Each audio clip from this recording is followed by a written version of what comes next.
Assalamualaikum warahmatullahi wabarakatuh.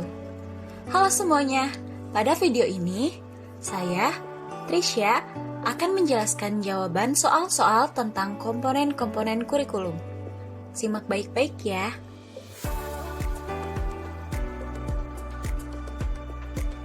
Pada soal pertama, saya akan menggambarkan bagaimana komponen-komponen kurikulum sebagai suatu sistem. Namun sebelum itu, ketahui dulu yuk komponen-komponen kurikulum. Pengembangan kurikulum ini terdiri dari 4 komponen, yaitu tujuan, isi atau materi, strategi atau proses, dan evaluasi. Komponen tujuan berhubungan dengan hasil apa yang ingin kita capai dalam sebuah sistem pendidikan. Tujuan ini memiliki 2 skala, yaitu skala makro dan skala mikro. Skala makro berkaitan dengan filsafat atau sistem nilai masyarakat. Misalnya, masyarakat Pancasialis. Sedangkan skala mikro berkaitan dengan visi dan misi sekolah dan juga tujuan yang lebih spesifik. Misalnya, tujuan mata pelajaran dan proses pembelajaran.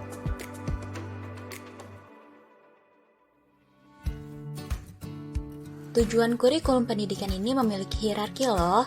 Kita bahas satu-satu yuk. Yang paling tinggi yaitu tujuan pendidikan nasional atau TPN. Tujuan ini paling umum, sasaran akhir, dan juga pedoman setiap usaha pendidikan. Kedua, tujuan institusional atau TI. Tujuan yang harus dicapai oleh setiap lembaga pendidikan dan juga kualifikasi yang harus dimiliki siswa setelah menempuh program di suatu lembaga pendidikan. Ketiga, tujuan kurikuler atau TK. Tujuan yang harus dicapai oleh setiap bidang studi atau mata pelajaran. Tujuan ini merupakan kualifikasi yang harus dimiliki siswa setelah menyelesaikan suatu bidang studi tertentu dalam suatu lembaga pendidikan. Dan yang paling spesifik yaitu tujuan pembelajaran atau instruksional atau TP. Tujuan ini tentunya yang paling khusus.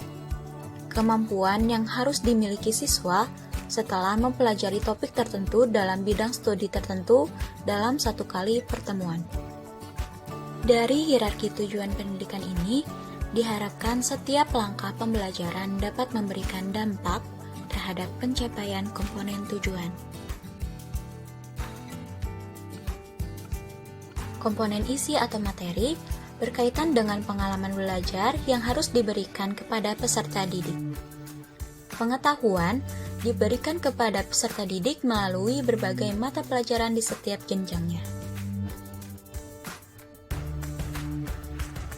Dalam pelaksanaan kurikulum, tentunya ada strategi dan proses dong ya. Dalam penyelenggaraan kurikulum, kita harus memperhatikan skala makro dan juga skala mikro. Skala makro menjelaskan bagaimana kurikulum akan diselenggarakan pada setiap jenjang pendidikan. Semua itu perlu diatur bagaimana kita harus melaksanakan kurikulum tersebut. Dan skala mikro menjelaskan bagaimana strategi pembelajaran yang perlu dipilih untuk mencapai kesuksesan tujuan pembelajaran. Pada pengembangan kurikulum, tentunya ada komponen evaluasi. Pengembangan kurikulum ini tidak akan pernah berhenti, akan terus berlanjut sampai kepada titik sebuah siklus. Pada setiap siklus tersebut, perlu dilakukannya sebuah evaluasi.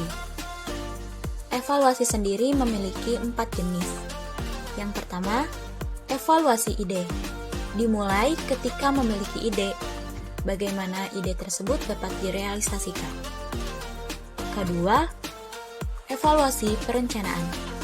Dokumen yang sudah disiapkan ditinjau sesuai dengan kebutuhan siswa dan tuntutan pekerjaan. Ketiga, evaluasi proses. Berkaitan dengan proses pembelajaran. Bagaimana guru mengecek kesiapan siswa dan keberhasilan pembelajaran. Evaluasi ini dilakukan pada saat awal, proses, dan akhir pembelajaran. Dan evaluasi yang terakhir yaitu evaluasi dampak.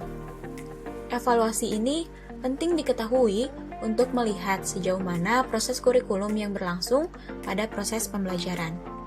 Apakah perlu diperbaiki, diubah, atau diganti?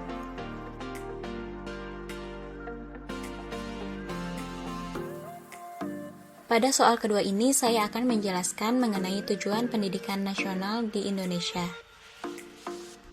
Tujuan pendidikan nasional menempati hierarki tertinggi dalam tujuan kurikulum pendidikan.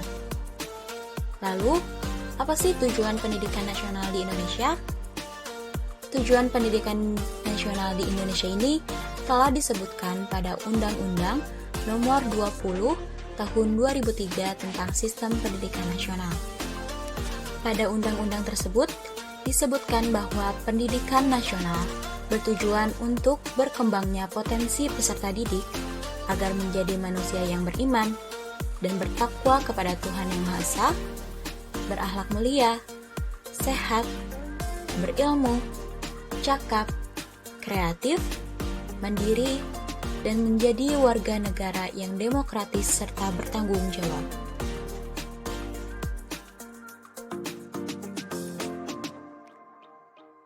Pada soal nomor 3, saya akan menjelaskan seberapa penting sih strategi atau proses dalam komponen kurikulum dan apa kaitannya dengan tujuan kurikulum. Strategi atau proses dalam komponen kurikulum ini sangat penting. Mengapa?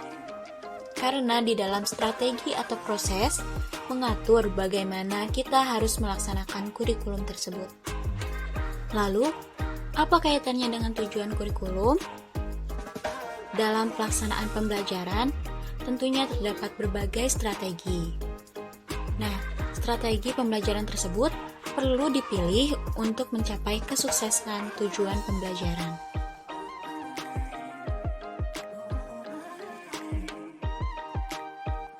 Pada soal nomor 4, saya akan menjelaskan bagaimana makna evaluasi dalam komponen kurikulum.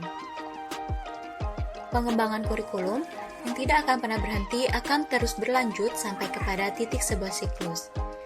Nah, pada setiap siklus ini perlu dilakukannya sebuah evaluasi, dari mulai evaluasi ide, evaluasi perencanaan, dilanjut dengan evaluasi proses, dan evaluasi dampak. Begitupun seterusnya. Evaluasi ini tidak hanya berkaitan dengan proses pembelajaran di kelas saja, tetapi juga banyak aspek yang akan dinilai untuk mengukur sejauh mana keberhasilan penyelenggaraan program kurikulum.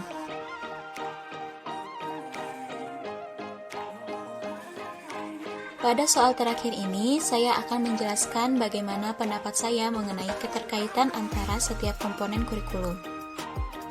Seperti yang sudah dijelaskan tadi, bahwa pengembangan kurikulum ini memiliki 4 komponen. Yang pertama, tujuan. Kedua, isi atau materi. Ketiga, strategi atau proses. Dan keempat, evaluasi. Masing-masing komponen kurikulum ini memiliki tugas dan fungsinya masing-masing. Namun, setiap komponen perlu berjalan bersamaan. Karena jika ada salah satu komponen yang ada kekurangan atau kesalahan, maka akan berimbas kepada komponen lainnya. Jadi, keempat komponen kurikulum ini perlu dilaksanakan secara bersamaan dengan sebaik mungkin untuk menciptakan pengembangan kurikulum yang memuaskan. Sekian pemaparan jawaban soal mengenai komponen-komponen kurikulum. Mohon maaf apabila ada kesalahan maupun kekurangan. Saya pamit undur diri. Wassalamualaikum warahmatullahi wabarakatuh.